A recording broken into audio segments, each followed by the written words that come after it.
अस्सलाम वालेकुम, Shafqat Ali advocate. Welcome to the universal law channel. आज हम बात करेंगे organisational structure of LDA. Lahore development authority जो है वो किस तरह से काम करती है, उसका स्कोप ऑफ वर्क क्या है, उसका दायरा इख्तियार क्या है, इसके बारे में हम बात करेंगे। इसके साथ साथ एलडीए किन कवानीन, रूल्स, रेगुलेशन के तहत काम करता है, ये सारा जो है वो हम बात करेंगे। तो सबसे पहले हमें थोड़ी सी ब्रीफ हिस्ट्री जो है मालूम होनी चाहिए एलडीए की, कि एलडीए बनने से पहले कौन सा इदारा था जो कि जितने भी लाहौर के डेवलपमेंट है, लाहौर का इंफ्रास्ट्रक्चर है या लाहौर की जितनी भी स्कीम्स हैं उनके मुतालिक कौन सा ऐसा इदारा था जो कि काम कर रहा था। एलडीए बनने से पहले एलआईटी, लाहौर इम्प्रूवमेंट ट्रस्ट जो है वो काम करता था, और अंडर द हाउसिंग डिपार्टमेंट जो है government of the Punjab, LIT जो है वो जितनी भी लाहौर की स्कीम्स हैं और लाहौर का डेवलपमेंट का काम है वो सारा देखता था। तो बेसिकली जो पुरानी स्कीम्स हैं जिनमें अपर माल हाउसिंग स्कीम हो गया, गुलबर्ग हो गई, शादमान हाउसिंग सोसाइटी हो गई, शाहजमाल हो गया, समनाबाद हो गया, मुस्लिम टाउन हो गया, कश्मीर जर्टन रोड, ये स्कीम्स जो हैं ये बेसिकली एलआईटी के ज़माने की हैं, लाहौर इम्प्रूवमेंट ट्रस्ट की हैं। 1975 में एलडीए का वजूद कायम हुआ और 1975 में एलडीए एक्ट 1975 पंजाब असम्बली से पास हुआ। इसका जो दायरा इख्तियार है वो डिस्ट्रिक्ट लाहौर की हद तक जितना था वो इसमें शामिल किया गया, और इसमें जितनी भी स्कीम्स हैं उस वक्त जो एलडीए बना रहा था, जिसमें अल्लामा इकबाल टाउन है, माल टाउन एक्सटेंशन है, फैसल टाउन है, सब्जादार हो गया, गुलशन रावी हो गया, टाउनशिप हो गया, या जोहर टाउन है, और ये जो हैं ये स्कीम्स एलडीए एक्ट 1975 के तहत जो हैं ये बनी। और बेसिकली जितनी भी एलडीए की स्कीम्स हैं उनके अंदर तो डायरेक्टली एलडीए का जो है वो दायरा इख्तियार आ जाता है, और मगर एलडीए की स्कीम्स के अलावा जो एरिया लाहौर का बच गया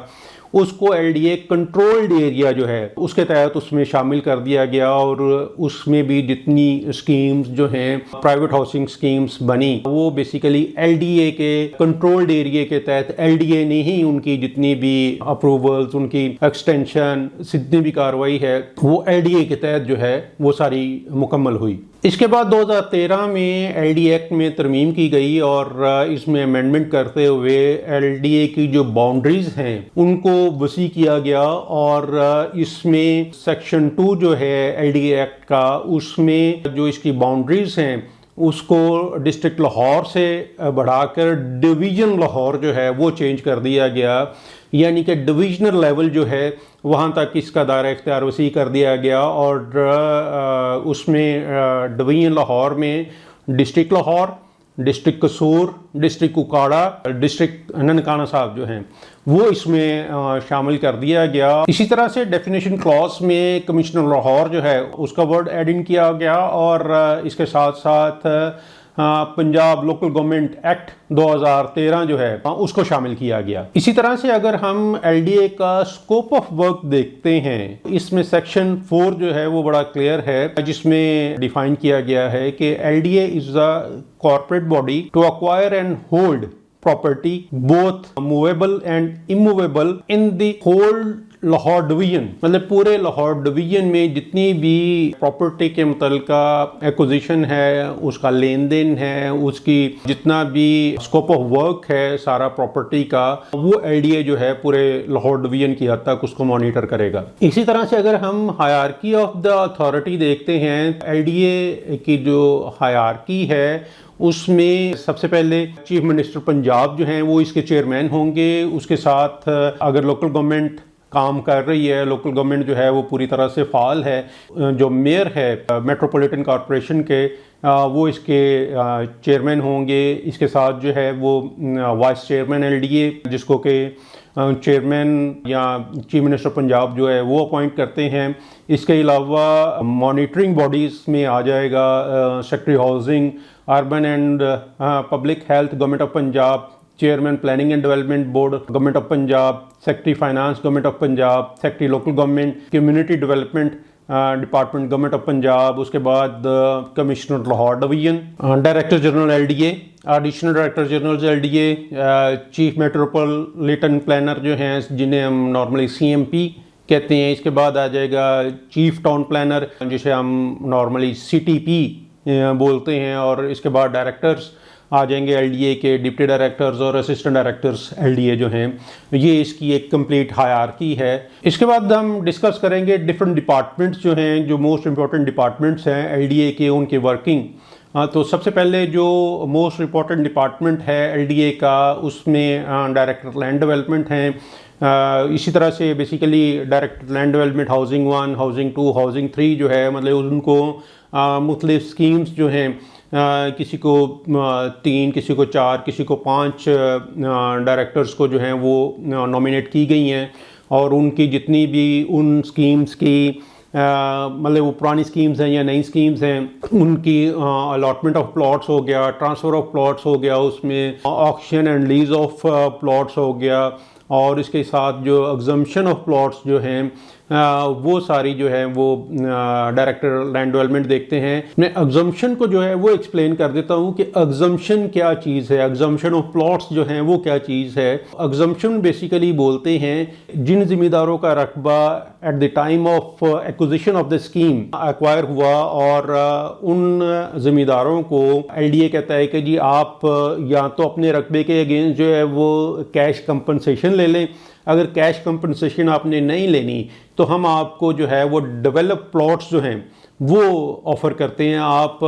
अपने रकबे के अगेंस्ट जो है वो डेवलप प्लॉट्स जो हैं वो ले लें। तो बेसिकली डिफरेंट स्कीम्स की जो हैं वो डिफरेंट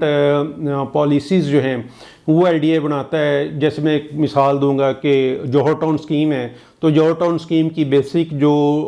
एग्जम्पशन पॉलिसी है वो 70-30 की है, मतलब 70% जो रकबा है वो एलडीए ले लेता है ज़िम्मेदारों से, मतलब कि उसके अगेंस्ट जो है वो LDA roads, hospitals, public amenities, park और बाकी जितना भी पूरा एक स्कीम का इंफ्रास्ट्रक्चर है वो डेवलप करके देता है, और जो बाकी 30%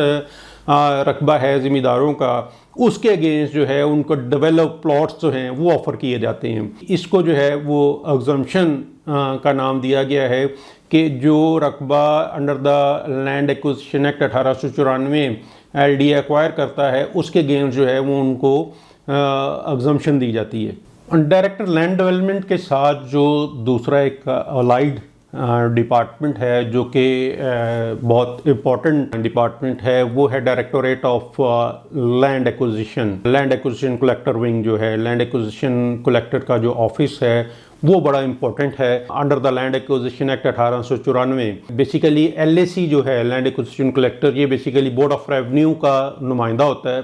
और जितनी भी नई स्कीम्स की एक्विजिशन है वो सारी की सारी जो है वो डायरेक्टर लैंड एक्विजिशन विंग जो है वो देखता है। और इसके साथ साथ जितनी पुरानी स्कीम्स हैं जो कि ऑलरेडी एक्वायर्ड हो गई हुई हैं, उनका जितना रिकॉर्ड है, मतलब जिसमें जो उनके अवार्ड्स हैं, अवार्ड स्टेटमेंट्स हैं, जितना भी उनका जब स्कीम बनी और रेवेन्यू डिपार्टमेंट ने जितना भी रेवेन्यू रिकॉर्ड है वो एलडीए के हवाले किया, मतलब जिसमें कब्ज़ा कार्रवाई हो गया, मतलब जितनी भी possession handing over, taking over proceedings थी at the time of acquisition, उसका जितना भी रिकॉर्ड है वो लैंड एक्विजिशन कलेक्टर की जो है वो जिम्मेदारी है कि वो उस सारे रिकॉर्ड को जो है वो मेंटेन करेगा। और जब भी डायरेक्टर लैंड डेवलपमेंट के पास कोई एप्लीकेशन आएगी किसी ज़िम्मेदार की कि जी मेरा रकबा स्कीम के अंदर एक्वायर हुआ और मुझे इसके अगेंस्ट जो है अंडर द जो भी पॉलिसी है उसके तहत मुझे डेवलप प्लॉट दिया जाए, तो डायरेक्टर लैंड डेवलपमेंट जो हैं वो लैंड एक्विजिशन कलेक्टर से एक प्रॉपर एक रिपोर्ट कॉल करते हैं कि जी मुझे बताया जाए कि जी इनका कितना रकबा एक्वायर हुआ, अगर इनका रकबा एक्वायर हुआ तो क्या उसके अगेंस्ट उन्होंने कोई कैश कंपनसेशन तो नहीं ले ली थी, क्योंकि अगर वो कैश कंपनसेशन वसूल कर लेगा तो फिर प्लॉट का हकदार नहीं है। और अगर उसने कैश कंपनसेशन जो है वो वसूल नहीं की होगी, मुआवजा उसका बकाया आ रहा होगा अवार्ड स्टेटमेंट के अंदर, तो फिर जो है वो प्लॉट का हकदार होगा। एलआईसी जो है वो एक बाकायदा काइंड ऑफ एनओसी जो है वो एक इशू करता है कि जी इस बंदे ने जो है वो किसी किस्म की कोई कंपनसेशन जो है वो वसूल नहीं की और इसका रकबा जो है वो एलडीए स्कीम में जो है वो ज़ेर आमदा है, यानी कि इसका रकबा जो है वो बाकायदा एलडीए स्कीम के अंदर एक्वायर शुदा है और कब्ज़ा कार्रवाई जो है उसके मतलब भी सारी वो रिपोर्ट करेगा। तो इसके बाद जो है वो उसकी एग्जम्पशन की जो प्रोसीडिंग्स हैं या जो उसकी एग्जम्पशन की डेवलप प्लॉट्स जो उसको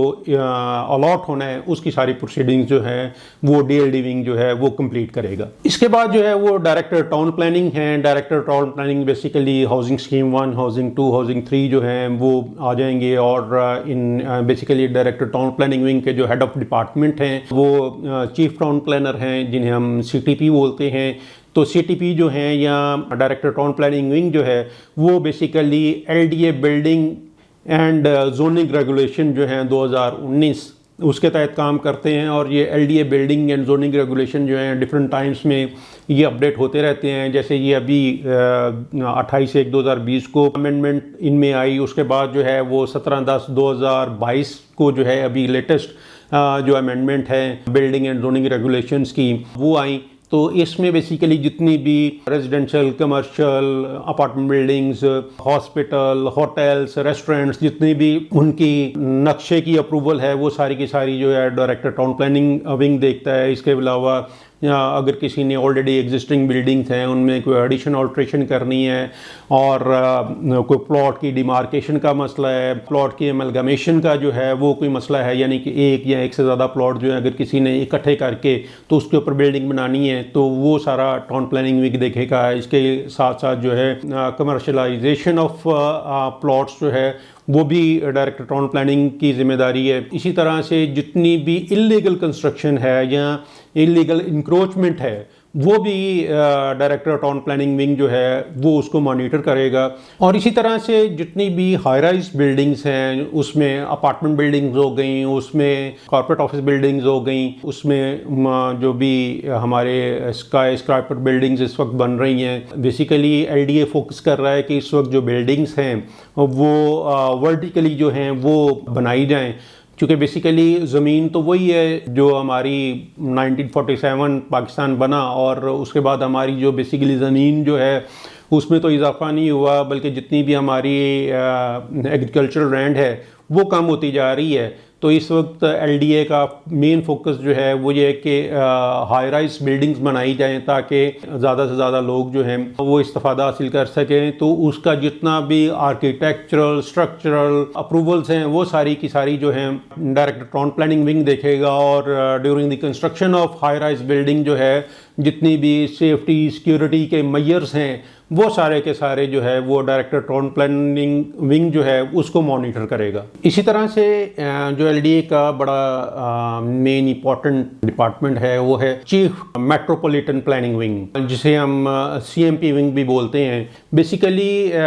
सीएमपी विंग जो है वो दो कवानीन के तहत जो है वो काम करता है, एक एलडीए एक्ट 1975 और दूसरा LDA private housing scheme rules जो हैं 2014 के, जो कि जून 2020 में इनको दोबारा अमेंड किया गया इन रूल्स को गवर्नमेंट ऑफ पंजाब की तरफ से, हाउसिंग एंड प्लानिंग डिपार्टमेंट की तरफ से। तो बेसिकली जो सीएमपी विंग है इसके ज़िम्मे जो मेन काम है वो हैं preparation of master plan. Basically हर 10 साल के बाद जो है मास्टर प्लान जो है वो एक प्रिपेयर किया जाता है जिसमें कि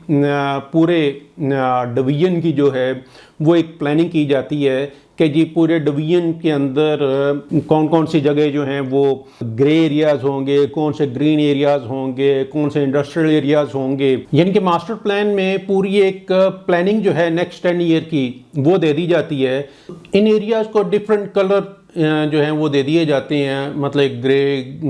ग्रीन, पिंक, ताकि समझने में आसानी हो और इनको डिफ़ाइन कर दिया जाता है according to the colour coding. और सीएमपी विंग ने बाकायदा अपना एक सॉफ्टवेयर जो है वो डेवलप किया है, जिसमें कि अगर उन्होंने देखना है कि जी ये एरिया जो है, फलां एरिया जो है वो ग्रीन एरिया में आ रहा है, पिंक एरिया में आ रहा है। लेट से अगर वो देखना चाहते हैं कि जी शेखपुर का या ननकाना साहब का या जो कसूर का एरिया या इवन लाहौर का जो एरिया है वो कौन सा एरिया जो है वो ग्रीन में आ रहा है, ग्रे में आ रहा है, तो उसको उन्होंने जो गूगल मैप है उसके साथ अटैच करके बाकायदा एक सॉफ्टवेयर उन्होंने डेवलप किया है और उसमें मतलब कि वो अपने सॉफ्टवेयर से जो है वो डायरेक्टली गूगल मैप के साथ, चूँकि उसकी एक अटैचमेंट है, तो उससे उनको पता चल जाता है कि जी जो एरिया, जिस एरिया के मुतालिक ये किसी भी बंदे ने हाउसिंग सोसाइटी बनाने के लिए एप्लीकेशन दी है, तो ये एरिया जो है मास्टर प्लान के अंदर जो है ये ग्रीन एरिया है या ग्रे एरिया है, मतलब कि ये रेजिडेंशियल एरिया है या एग्रीकल्चरल लैंड है या ये इंडस्ट्रियल एरिया है। तो इसमें कुछ लोग जो हैं जिनको पता नहीं होता और वो नॉर्मली रकबा ख़रीद लेते हैं हाउसिंग सोसाइटी बनाने के लिए, तो उनको सोसाइटी का रकबा ख़रीदने से पहले एलडीए का जो सीएमपी विंग है उसमें बाकायदा एक एप्लीकेशन दे के और उसकी लोकेशन जो है वो नोट करके, तो वो बाकायदा जो है वो चेक करा सकते हैं कि ये जो हम रकबा ख़रीद रहे हैं क्या ये वाकई ग्रे एरिया में है, रेजिडेंशियल एरिया में फॉल कर रहा है कि नहीं कर रहा, मतलब कि यहाँ पे स्कीम बन सकती है, हाउसिंग सोसाइटी बन सकती है कि नहीं बन सकती। उसमें जो है वो लोगों की इन्वेस्टमेंट भी सेफ होगी और लोग जो है वो एक प्रॉपर जो है वो जगह भी खरीद सकते हैं। इसी तरह से सीएमपी विंग जो है वो जब स्कीम पास करता है किसी भी सोसाइटी की, तो उसके अंदर जितनी भी उस सोसाइटी के अंदर पब्लिक एमिनिटीज़ हैं, जितनी भी मतलब रोड्स हैं या पार्क्स हैं या जो भी इंफ्रास्ट्रक्चर उन्होंने डेवलप करना है या ड्रेनेज सिस्टम है या वाटर सप्लाई सिस्टम है, सीवरेज सिस्टम है, उसकी जो है वो कि जी वो कल की इसकी क्या गारंटी है कि ये डेवलपर जो है ये कल को इन जितनी भी इसने अपनी स्कीम के अंदर जितनी भी ये पब्लिक एमिनिटीज़ जो हैं ये शो की हुई हैं ये सारी उनको कंप्लीट करेगा या नहीं करेगा। Under the LDA private housing scheme rules जो हैं 2014, उनके तहत जो उसका सेक्शन 48 है उसमें बड़ा क्लियर है कि जी जो भी स्कीम एलडीए पास करेगा उसके 20% प्लॉट्स जो हैं वो एलडीए एज ए सिक्योरिटी अपने पास मॉर्गेज कर लेगा और उनको जो है वो उस वक्त तक रिलीज़ नहीं करेगा जब तक कि जो डेवलपर है वो प्लॉट्स जो हैं या उनकी जितना भी इंफ्रास्ट्रक्चर है उसको कंप्लीट नहीं कर लेता। तो जिस तरह से बेसिकली प्रोपोर्शनेट रेशो के हिसाब से जो है वो एलडीए उसको रिलीज़ करता जाता है, जितना काम जो है वो कंप्लीट होता जाएगा उतनी बैंक सिक्योरिटी और जो प्लॉट्स एलडीए ने मॉर्गेज किए हुए हैं वो एलडीए आहिस्ता आहिस्ता जो है वो रिलीज़ करता जाएगा। और इसके साथ जो है एलडीए बाकायदा डेवलपर को जो है वो एक टाइम फ्रेम देता है, इशू करता है कि जी आपने ये जो under the private housing scheme rules हैं 2014 के, इसके तहत एक कंप्लीशन टाइम भी मुकर्रर किया गया है कि अगर आप 100 कनाल के करीब जो है वो एक हाउसिंग सोसाइटी बना रहे हैं तो उसका कंप्लीशन टाइम जो है वो 2 साल का है। और इसी तरह से अगर आप 300 कनाल की सोसाइटी बना रहे हैं तो उसका कंप्लीशन टाइम जो है वो 3 साल का है। और अगर आप 300 कनाल या इससे ऊपर जो है वो एक सोसाइटी बना रहे हैं तो उसका कंप्लीशन टाइम है वो 5 साल का दिया गया है। तो बेसिकली ये एक चेक एंड बैलेंस रखा गया है डेवलपर्स के ऊपर ताकि वो स्कीम्स को जो है वो प्रॉपरली कंप्लीट करें और जितने भी लोगों ने उसके अंदर प्लॉट्स की बुकिंग करवाई हुई हैं उनकी इन्वेस्टमेंट जो है उसको सेफगार्ड किया जा सके। तो इसी तरह से अगर हम देखते हैं तो एलडीए का जो पूरा स्ट्रक्चर है, पूरी जो ऑर्गेनाइजेशन है वो बेसिकली मेन जो है वो उनने एलडीए एक्ट है 1975 का जो कि अमेंड हुआ 2013 में, इसके साथ जो है लैंड एक्विजिशन एक्ट 1894 है और इसके साथ LDA building and zoning regulations जो हैं